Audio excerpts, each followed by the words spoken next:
खाना, सोना, संभोग और बचाव एक आवश्यक विषय वाणिपीडिया से भोजन करना, सोना, बचाव करना और संभोग करना भौतिक शारीरिक मांगों के चार सिद्धांत हैं जो जानवरों और मानव समाज दोनों के लिए सामान्य हैं।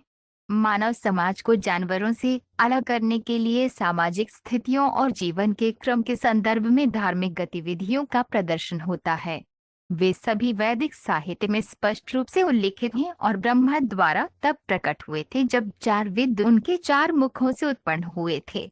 खाने, सोने, जरने और इंद्रिय तृप्ति की पाश्विक सभ्यता ने आधुनिक मनुष्य को ये भुला दिया है कि उसकी आत्मा कितनी शक्तिशाली है। आत्मा एक आध्यात्मिक चिंगारी है जो सूर्य, चंद्रमा या बिजली से भी कई गुना अधिक प्रकाशमान, तेजस्वी और शक्तिशाली है। मानव जीवन तब खराब हो जाता है जब मनुष्य अपना समय केवल खाने, सोने, बचाव और संभोग करने में व्यतीत करता है, न कि अपनी आत्मा के साथ अपनी वास्तविक पहचान को समझने में। श्रील प्रभुपाद की पुस्तकें, व्याख्यान, वार्तालाप और पत्र इस आवश्यक विषय की व्यापक प्रस्तुति प्रदान करते हैं, जैसा कि वाणी कोट सीटिंग, स्लीपिंग, मेटिंग और डिफेंडिंग श्रेणी में देखा जाता है। उनकी पुस्तकों का एक परिचय निम्नलिखित 12 उद्धरणों में दिया गया है। श्रील प्रभुपाद की पुस्तकों से उद्धरण: कोई व्यक्ति भगवान के प्रति वफादार हो सकता है, भगवान के प्रति समर्पित हो सकता है और भगवान से जुड़ सकता है, और इस प्रकार वे यह बहुत जल्दी पूर्ण कृष्ण चेतना प्राप्त कर सकता है। कृष्ण चेतना की साधना में सफलता का रहस्य सही व्यक्ति से सुनना है। एक कृष्ण भावना भावित व्यक्ति कभी भी शारीरिक आवश्यकताओं अर्थात खाना, सोना, संभोग और रक्षा से परेशान नहीं होता है।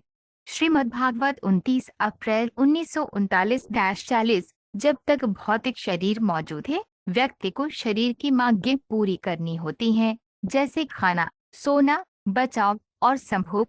लेकिन एक व्यक्ति जो शुद्ध भक्ति योग में है या कृष्ण चेतना में है, शरीर की मांगों को पूरा करते समय इंद्रियों को जागृत नहीं करता है, बल्कि वह जीवन की मूलभूत आवश्यकताओं को स्वीकार करता है, एक बुरे सौदे का सर्वोत्तम उपयोग करता है और कृष्ण चेतना में पारलौकिक खुशी का आनंद लेता है। भगवद गीता 23 जून 23। हर राज्य और हर समाज खाने, सोने, संभोग और बचाव की गुणवत्ता में सुधार करने की कोशिश में व्यस्त है। जीवन का ये मानव रूप इन चार पशु सिद्धांतों से कहीं अधिक के लिए है। खाना, सोना, संभोग करना और बचाव करना जानवरों के साम्राज्य में पाई जाने वाली समस्याएं हैं, और जानवरों ने इन समस्याओं को बिना किसी कठिनाई के हल कर लिया है।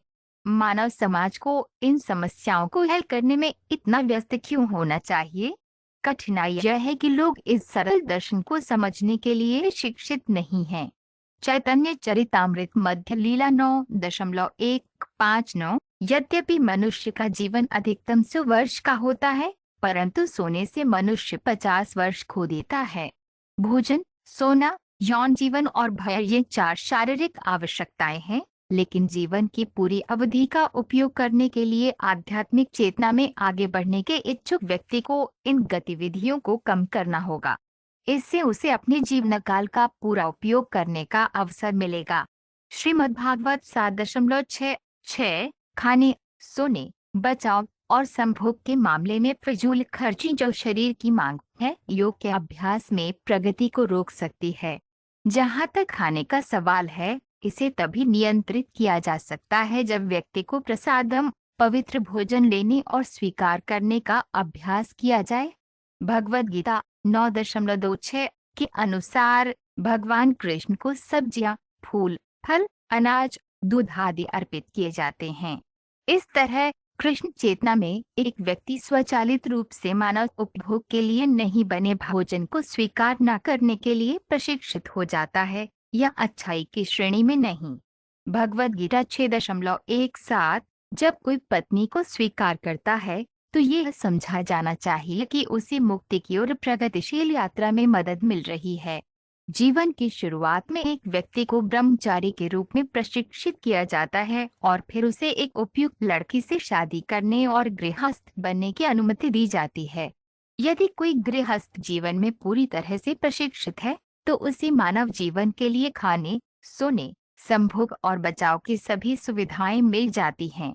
यदि इसे नियामक सिद्धांतों के अनुसार क्रियान्वित किया जाए तो सब कुछ मौजूद है। श्रीमद्भागवत 4.25 37 मानव जीवन से निचले स्तर के जीवन के विभिन्न रूपों में बुद्धि जीवन की प्राथमिक आवश्यकताओं अर्थात खाना, सोना, संभोग और बचाव की सीमा से आगे नहीं जाती है।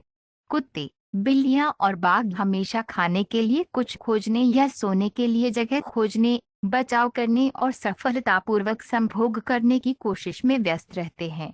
हालांकि जीवन के मानव रूप में किसी को इतना बुद्धिमान होना चाहिए कि वे यह पूछ सके कि वे यह क्या है, वह दुनिया में क्यों आया है, उसका कर्तव्य क्या है, सर्वोच्च नियंत्रक कौन है, जड़ पदार्थ और जीवित इकाई के बीच क्या अंतर है, वगैरह। श्रीमद्भागवत 4.25 26 खाने, सोने, संभोग करने और डरने की शारीरिक आवश्यकताओं के मामले में ज्ञान की उन्नति की विभिन्न शाखाओं में परिवर्तित हो जाता है। यह सब अस्थायी है। एक जीवित प्राणी भौतिक शरीर नहीं है, बल्कि सर्वोच्च सत्ता का एक शाश्वत हिस्सा है और इसलिए उसके आत्मज्ञान का पुनरुद्धार आवश्यक है। इस ज्ञान के बिना मानव जीवन अस्त व्यस्त है। श्रीमद्भागवत 3.4 25 भौतिक जीवन का अर्थ है खाने, सोने, संभोग करने और रक्षा करने में पूरी तरह लीन रहना। इनमें से नींद को बहुत गंभीरता से लिया जाता है। सोते समय व्यक्ति पूरी तरह से भूल जाता है कि जीवन का उद्देश्य क्या है और क्या करना है।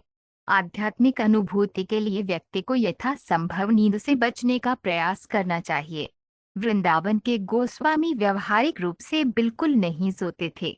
बेशक वे कुछ सोए क्योंकि शरीर को नींद की आवश्यकता होती है, लेकिन वे केवल लगभग 2 घंटे ही सोए और कभी कभी तो उससे भी नहीं।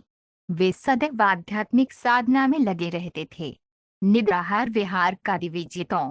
श्रीमद्भागवत 5.14 20 4 प्रमुख शारीरिक मांगें खाना, सोना, संभोग करना और रक्षा करना किसी भी परिस्थिति में पूरी की जा सकती हैं, चाहे कोई अपवित्र स्थिति में पैदा हुआ हो या पवित्र स्थिति में। हालांकि समस्या ये है कि जन्म, मृत्यु, बूढ़ापा और बीमारी के 4 सिद्धांतों से कैसे मुक्त हुआ जाए, यही असली समस्या है। ये नहीं है कि मैं क्या खाऊंगा। पशु पक्षियों को ऐसी कोई समस्या नहीं है। सुबह होते ही वे तुरंत चिल्लाने लगते हैं, जी जी जी जी। वे जानते हैं कि उन्हें अपना भोजन मिलेगा।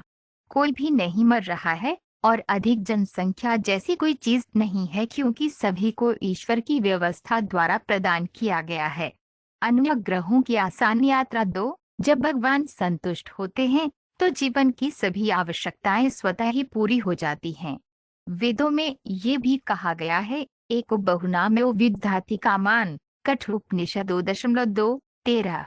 वेदों से हम समझते हैं कि वे यह सभी की आवश्यकताओं की आपूर्ति कर रहा है और हम वास्तव में देख सकते हैं कि निचले जानवरों, पक्षियों और मधुमक्खियों के पास कोई व्यवसाय या पेशा नहीं है, फिर भी वे भोजन के अभाव में नहीं मर रहे हैं। वे सभी प्रकृति के तरीके से रह रहे हैं और उन सभी को जीवन की आवश्यकताएं प्रदान की जाती हैं, अर्थात भोजन, सोना, संभोग और बचाव। श्रीमद्भागवत 4.14 20 जब कोई कृष्ण चेतना में भक्ति सेवा में संलग्न होता है, तभी उसे खाना, सोना, बचाव और संभोग करना पड़ता है, क्योंकि ये शरीर की आवश्यकताएं हैं। लेकिन वो ऐसी गतिविधियों को व्यवस्थित तरीके से करता है। उसे कृष्ण प्रसाद खाना होगा। उसे विनियमित सिद्धांतों के अनुसार सोना होगा। सिद्धांत ये है कि नींद की अवधि कम करें और खाना कम करें। केवल वही लें जो शरीर को फिट रखने के लिए आवश्यक हो। संक्षेप में, लक्ष्य आध्यात्मिक उन्नति है, इंद्रिय तृप्ति नहीं। वैसे ही सेक्स लाइफ को भी कम करना होगा। यौन जीवन केवल कृष्ण भावना भावित बच्चे पैदा करने के लिए है, अन्यथा यौन जीवन की कोई आवश्यकता नहीं है। श्रीमद्भागवत 3.33 26